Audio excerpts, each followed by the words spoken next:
Faleceu hoje o historiador italiano Carlo Ginzburg. Mas afinal, o que o pensamento dele importa para nós aqui do canal Cultura Crítica e Psicanálise? Fica e você vai entender um pouquinho dessa homenagem que a gente quer fazer aqui. O historiador italiano Carlo Ginzburg é certamente um dos mais importantes nomes da historiografia contemporânea. Ele se forma no importante Instituto Warburg de Londres e depois dá aula nas universidades de Bolonha, Harvard, Yale, Princeton, Universidade da Califórnia e termina a vida na Escola Normal Superior de Pisa, onde ele começou primeiramente. Carlo Ginzburg é um importante nome, dentre outras reflexões, daquilo que podemos chamar de microhistória da época que a historiografia ainda herdava os traços de escrita do historiador Fernand Braudel, a história de longa duração, Carlo Ginzburg propõe a microhistória, que seria um modo de pensar a história a partir de pequenas escalas, pequenos eventos, personagens localizados e que a partir deles, a partir da singularidade desses casos e desses personagens, a gente pudesse compreender grandes movimentos históricos. A microhistória não é um mero biografismo, mas é a capacidade de olhar o macrocosmo a partir da análise do microcosmo. Carlo Ginzburg consolida, talvez, por minha conta e risco, aquele epíteto máximo dos historiadores que dizem que a história é a ciência do particular.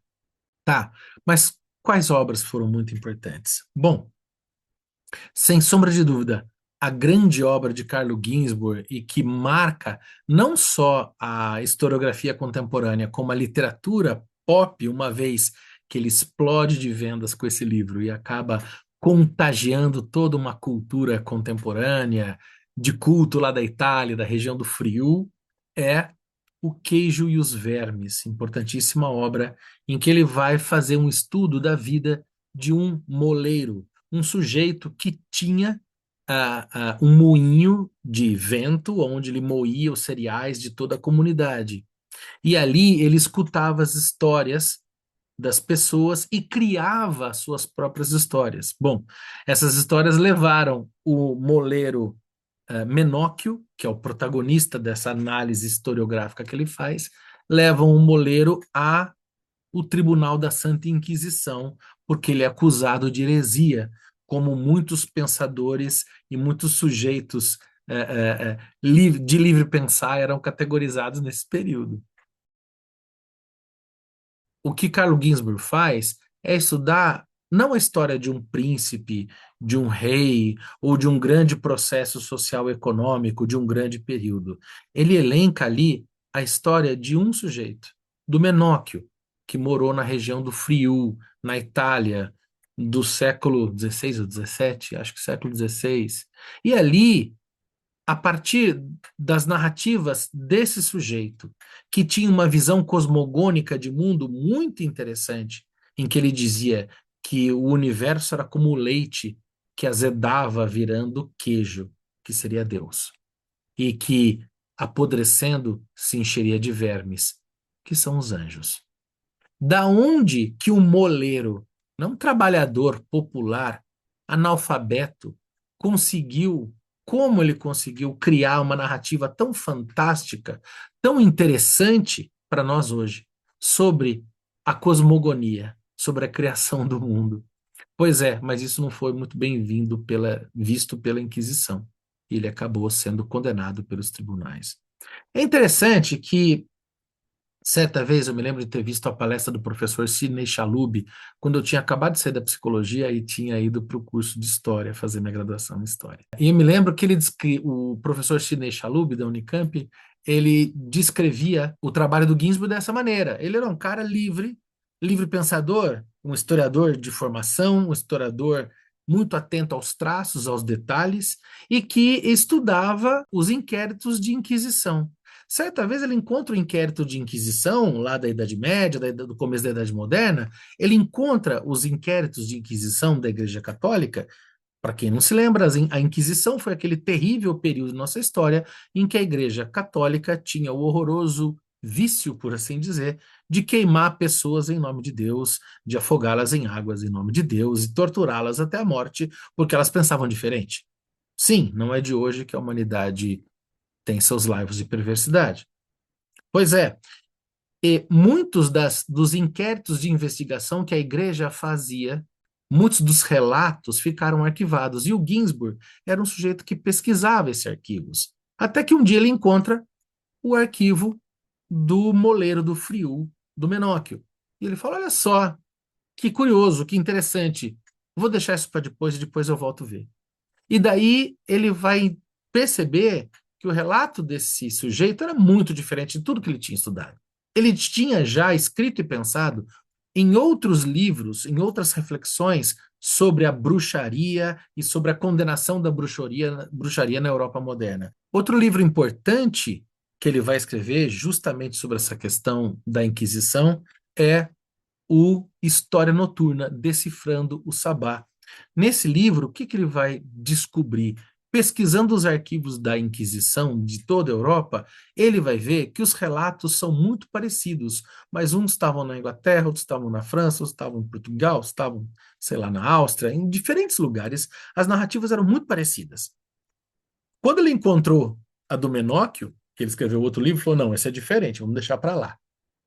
Esse é um outro caso, esse cara original. Mas os demais eram muito parecidos. Agora, por que que regiões tão diferentes da Europa, tão distintas, né, e a comunicação era mais difícil na época, por que que as histórias eram tão comuns?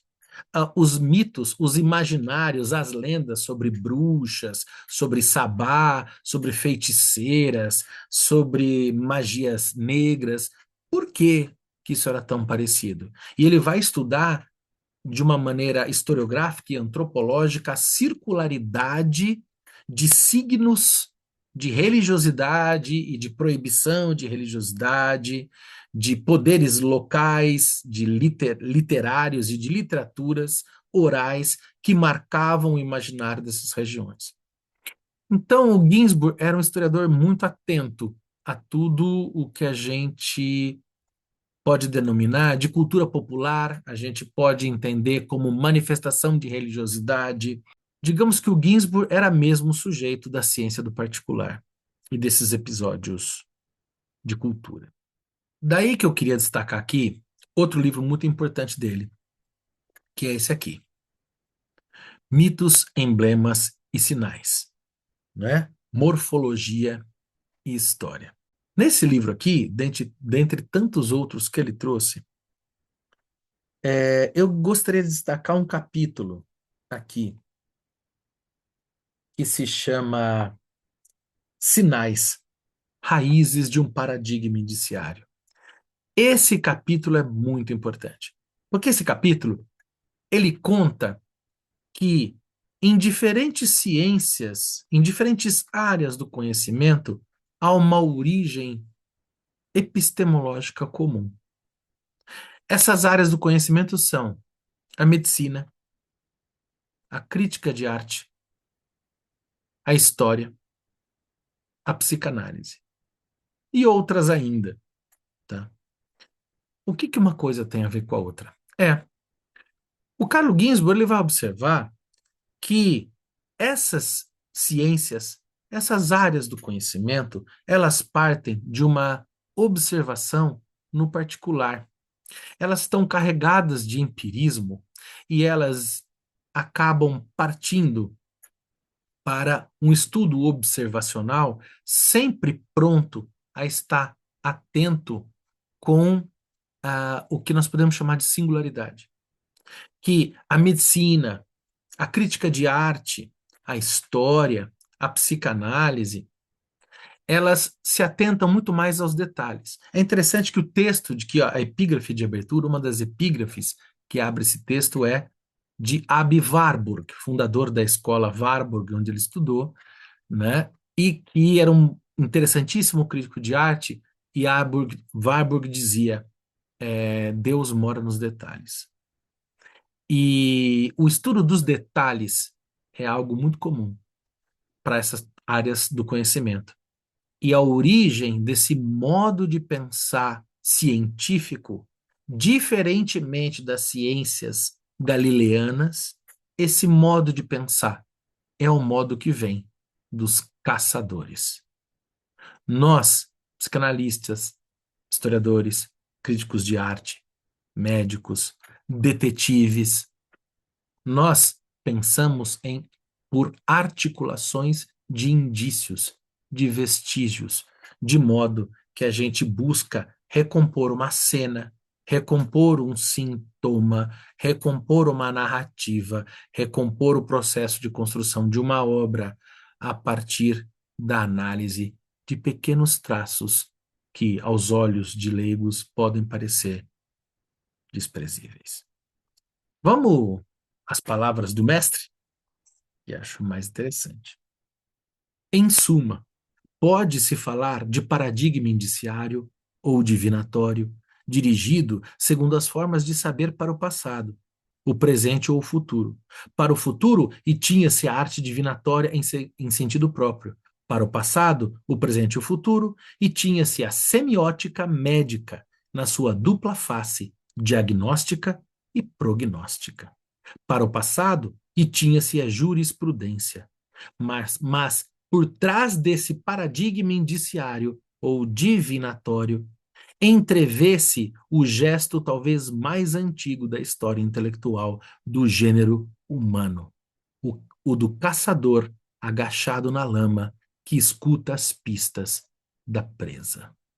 E ele vai, o Carlo Ginzburg, fazer um estudo justamente assim, partindo da crítica de arte de um crítico moderno chamado Morelli, e que ele conseguia diferenciar os quadros verdadeiros dos falsos mais difíceis e que ninguém conseguia desvendar. Por quê?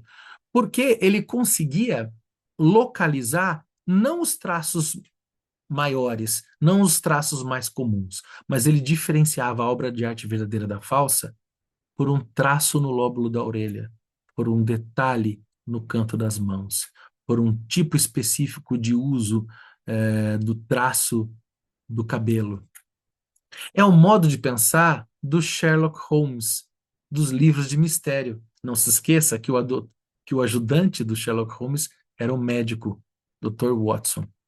Assim como o historiador que vai ver vestígios, como ele viu lá no arquivo da Inquisição, aquele moleiro falando coisa esquisita de Deus e leite, queijo e anjo e verme, e falou: pera lá, aqui nós temos uma singularidade, e essa singularidade pode dizer muito de si mesma, como do seu redor e do seu ambiente. Assim como o psicanalista, que não vai olhar a pessoa no seu traço mais amplo, mas vai ouvir com atenção aquilo que ele diz nas entrelinhas, aquilo que o paciente diz de si e deixa escapar, aquilo que esse paciente deixa vazar entre dentes quando dizemos, nomeamos de ato falho ou pelos xistes. Essa arte é a arte do caçador, de buscar detalhes, buscar pequenos vestígios e fazer a reconstrução do sintoma, fazer a reconstrução do conhecimento a partir dessa experiência de conexões. Mais um trechinho do Ginsburg. Ora, é claro que o grupo de disciplinas que chamamos de indiciárias, incluída a medicina, não entra absolutamente nos critérios de cientificidade deduzíveis do paradigma galileano. Trata-se, de fato, de disciplinas eminentemente qualitativas, que têm por objeto casos, situações e documentos individuais, enquanto individuais, e justamente por isso alcançam resultados que têm uma margem ineliminável de casualidade.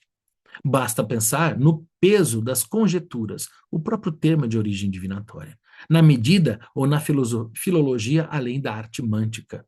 A ciência galileana tinha uma natureza totalmente diversa, que não é a ciência indiciária, né? Que poderia adotar o lema escolástico individuum est ineffable, o que do que é individual não se pode falar. O emprego da matemática e o método experimental, de fato, implicavam, respectivamente, a quantificação e a repetibilidade dos fenômenos, enquanto a perspectiva individualizante excluía, por definição, a segunda e admitia a primeira apenas em funções auxiliares. Tudo isso explica porque a história nunca conseguiu se tornar uma ciência galileana. E eu queria aqui propor uma brincadeira. A gente pode substituir por outras áreas do conhecimento indiciário. Tudo isso explica por que a psicanálise nunca conseguiu se tornar uma ciência galileana. Tudo isso explica por que a crítica literária, a crítica de arte, nunca conseguiu se tornar uma experiência galileana.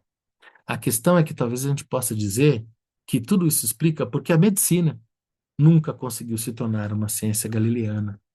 A medicina, ela mesma, hoje tão tecnicista e tão marcada, não é, por um conhecimento laboratorial e tão galileano, isso é um ramo da medicina.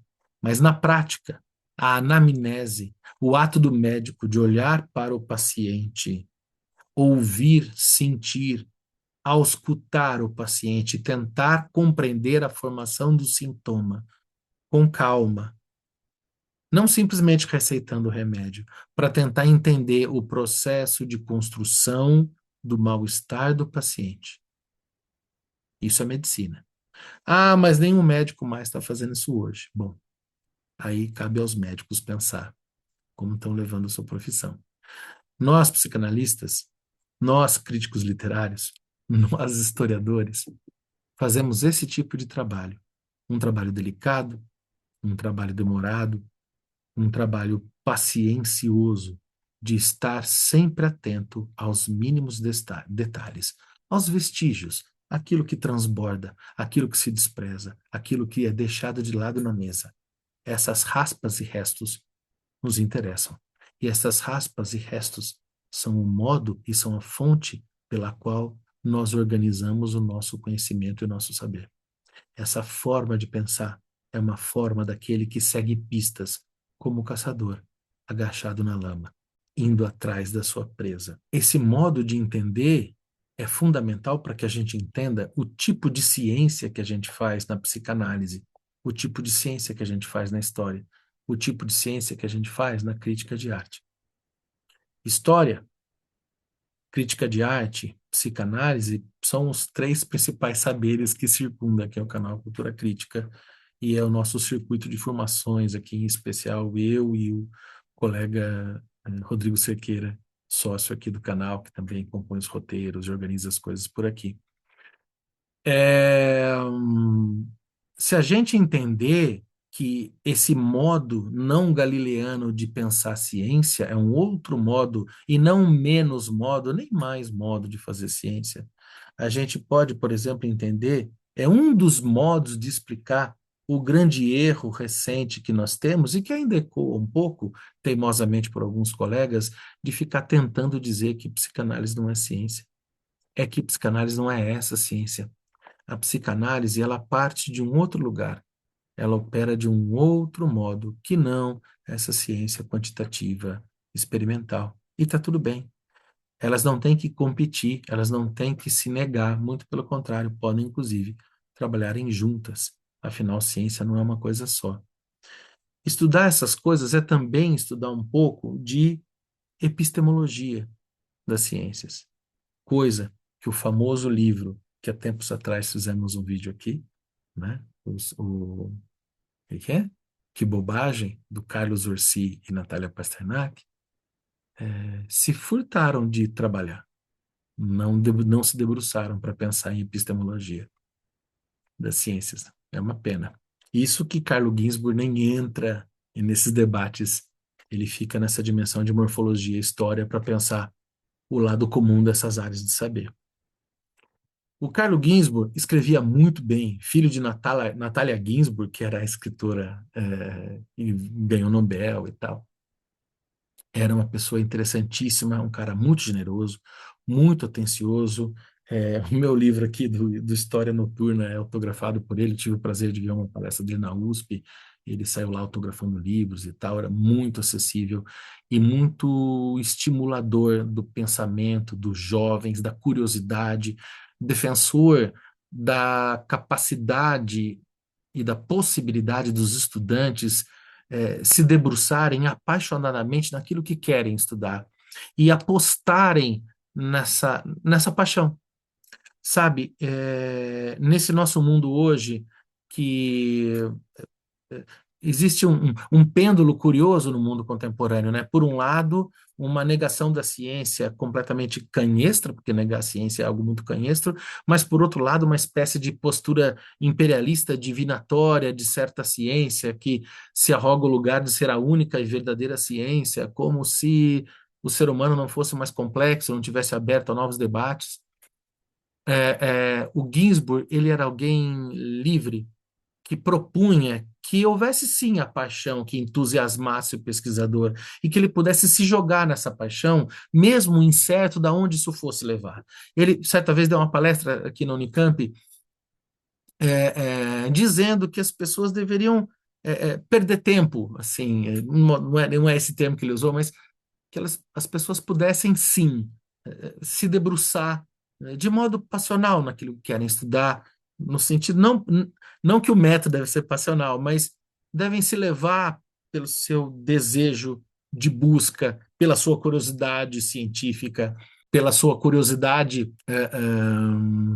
mais intensa e que pudessem, sim, de modo indiciário, estabelecer relações, estabelecer conexões, e que isso não necessariamente deveria estar engajado a uma certa moda, a um certo jeito comum de se pensar, ou ser conivente com certo departamento ou certa tendência, e que o pesquisador pudesse realmente estar com ouvidos abertos, com o seu faro atento, com a sua sensibilidade de vida viva, porque afinal esse cientista ele é sempre um caçador. O Carlo Ginzburg é o cara que, no meu modo de ver, conseguia fundir com uma alta escrita literária, uma literalidade gigantesca, a história, a literatura e, por que não, está sempre em diálogo com a psicanálise. De uma certa maneira, o Carlo Ginzburg é o cara que estudou muito profissionalmente, de modo brilhante, tudo aquilo que eu sempre estudei e sempre gostei de estudar em toda a minha vida. Não me lembro dele ter falado de música. Então, a perda do Carlo Ginzburg é óbvio que não há de ser triste, porque é uma obra sensacional que ele deixou para gente, mas eu acho assim, deixa a gente com aquela sensação de caramba, o que que a gente faz agora? Para mim, tenho certeza que para o Rodrigo aqui também, e para os colegas aqui que gostam do canal, eu acho que fica a recomendação. Acabei de colocar no ar o vídeo do nosso encontro de leitura de Freud, interpretação dos sonhos, e tinha falado um monte de Carlo Ginzburg, porque a obra dele é apaixonante e me permito aqui falar de modo apaixonado por tudo que ele fez, e por tudo que ele representou, pela criatividade inquestionável que ele tinha. É isso. Ficamos por aqui. Obrigado pela paciência em assistir e acompanhar esse canal. E logo, logo a gente traz mais reflexões ginsburgianas, porque o sujeito pode ter ido embora, mas a obra fica e a gente vai fazer questão de mantê-la viva. Abraço a todas e todos. Valeu.